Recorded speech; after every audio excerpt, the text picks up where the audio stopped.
Hello everyone, welcome to Raja tech TV YouTube channel. ఈ వీడియోలో ఆంధ్రప్రదేశ్ రాష్ట్ర వ్యాప్తంగా గ్రామ వార్డు సచివాలయ ఉద్యోగులకు ఏపీ రాష్ట్ర ప్రభుత్వం నుండి ఇప్పుడిప్పుడే తీపి కబురు అందింది. ఆంధ్రప్రదేశ్లో గత వైసీపీ ప్రభుత్వంలో నెలకొల్పిన సచివాలయాల వ్యవస్థ కూటమి ప్రభుత్వం వచ్చాక తీవ్ర ఇబ్బందులు ఎదుర్కొంటుంది. ఈ నేపథ్యంలో కూటమి ప్రభుత్వం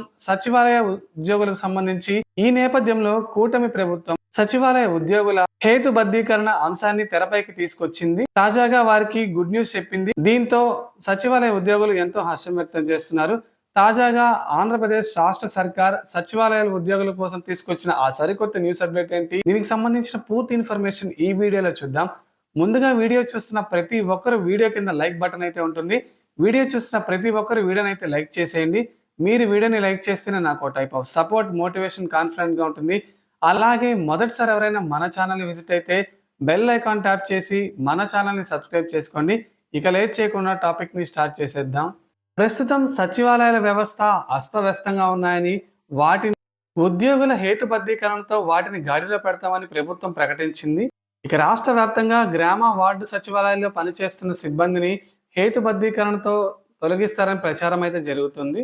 ఈ నేపథ్యంలో వారికి ఒక ప్రకటన విడుదల చేశారు. ప్రస్తుతం సచివాలయాలు అస్తవ్యస్తంగా ఉన్నాయని, ఉద్యోగులు హేతుబద్ధీకరణతో వాటిని గాడిన పెడతామని ప్రకటించింది. ఈ నేపథ్యంలోనే హేతుబద్ధీకరణ ప్రక్రియ కూడా ప్రారంభమైంది. దీంతో ఆందోళనలో ఉన్న ఉద్యోగులకు ఒక గుడ్ న్యూస్ అందింది. రాష్ట్రంలోని గ్రామ వార్డు సచివాలయాల్లో ప్రస్తుతం పనిచేస్తున్న కార్యదర్శుల్ని హేతుబద్ధీకరణ పేరుతో తొలగిస్తారనే ప్రచారం జరుగుతుంది. అయితే ఓసారి ప్రభుత్వ ఉద్యోగాల్లో నియమించాక వారిని అలా తొలగించడం కుదరదు. కాబట్టి ఇతర శాఖల్లో సర్దుబాటు చేయక తప్పనిసరి పరిస్థితి. దీంతో ప్రభుత్వం ఆ దిశగా అడుగులు వేస్తున్నట్లు తెలుస్తుంది. ఈ నేపథ్యంలో రెవెన్యూ మంత్రి అనగాని సత్యప్రసాద్ గారు కీలక ప్రకటన చేశారు. గుంటూరులో ఆంధ్రప్రదేశ్ సబ్ రిజిస్ట్రేషన్ అసోసియేషన్, స్టాంపుల శాఖ ఉద్యోగుల సంఘం సంయుక్త సర్వసభ్య సమావేశంలో మనకి డైరీని ఆవిష్కరించారు రెవెన్యూ శాఖ మంత్రి అనగాని ప్రసాద్ గారు.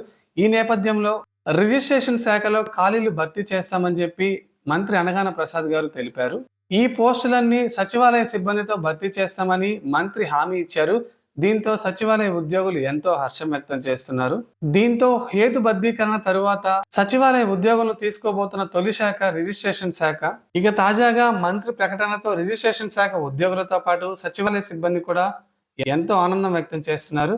సో ఇది ఫ్రెండ్స్, మనకి తాజాగా ఆంధ్రప్రదేశ్ రాష్ట్ర వ్యాప్తంగా గ్రామ వార్డు సచివాలయ సిబ్బందికి సంబంధించి ఏపీ రాష్ట్ర ప్రభుత్వం తీసుకొస్తున్న ముఖ్యమైన న్యూస్ అప్డేట్. తాజాగా సచివాలయ సిబ్బంది కోసం ఏపీ సర్కార్ తీసుకొస్తున్న ఈ న్యూస్ పై మీరేమనుకుంటున్నారో కామెంట్ సెక్షన్ లో కామెంట్ చేసి ఈ వీడియోని లైక్ చేయండి.